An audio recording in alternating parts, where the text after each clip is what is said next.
ಪರಲೋಕದ ಪರಮಪವಿತ್ರ ತಂದೆಯೇ, ನಾನು ನಿಮ್ಮ ದಾಸನಾಗಿ ನಿಮ್ಮ ಮುಂದೆ ಬಂದು ನಿಲ್ಲುತ್ತೇನೆ. ನನ್ನನ್ನು ಯೇಸು ಕ್ರಿಸ್ತನ ಪವಿತ್ರ ರಕ್ತದಿಂದ ಶುದ್ಧಗೊಳಿಸಲಾಗಿದೆ. ನಾನು ಪರಿಶುದ್ಧ ಆತ್ಮನ ಶಕ್ತಿಯಿಂದ ಶಕ್ತಿಮಂತರಿತನಾಗಿದ್ದೇನೆ. ಯೇಸು ಕ್ರಿಸ್ತನೇ, ನೀನು ಶಿಲುಬೆಯ ಮೇಲೆ ಸತ್ತುದರಿಂದ ಪಾಪ, ಮರಣ ಮತ್ತು ಸಾತಾನನ ಶಕ್ತಿಯ ಮೇಲೆ ವಿಜಯವನ್ನು ಗಳಿಸಿದ್ದೆ. ನಿನ್ನ ರಕ್ತದಿಂದ ನಮಗೆ ವಿಮೋಚನೆ ಲಭಿಸಿದೆ. ಈಗ ನಿನ್ನ ನಾಮದಲ್ಲಿ ನಾನು ದುಷ್ಟ ಶಕ್ತಿಗಳ ವಿರುದ್ಧ ನಿಲ್ಲುತ್ತೇನೆ.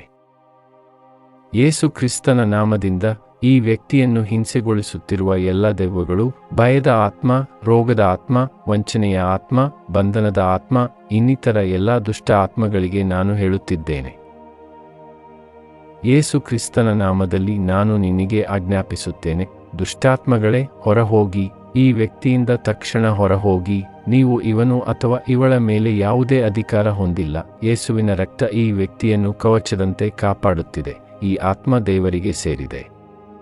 ತಕ್ಷಣ ನಿರ್ಗಮಿಸಿ ಮರಳಿ ಬರುವಂತಿಲ್ಲ.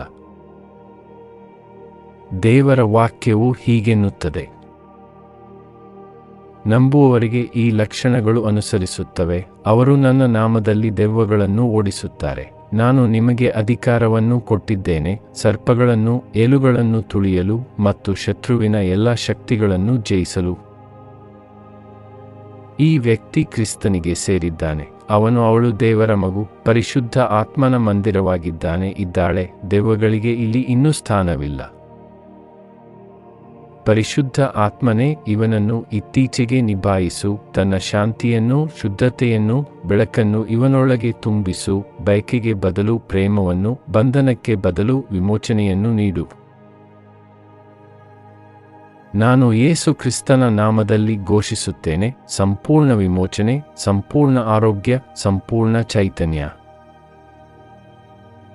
ಸ್ತುತಿ, ಮಹಿಮೆ, ಗೌರವವೆಲ್ಲ ದೇವರಿಗೆ ಸೇರಲಿ, ಈಗ ಮತ್ತು ಸದಾಕಾಲವೂ. ಯೇಸು ಕ್ರಿಸ್ತನ ನಾಮದಲ್ಲಿ ನಾನು ಪ್ರಾರ್ಥಿಸುತ್ತೇನೆ. ಆಮೆನ್.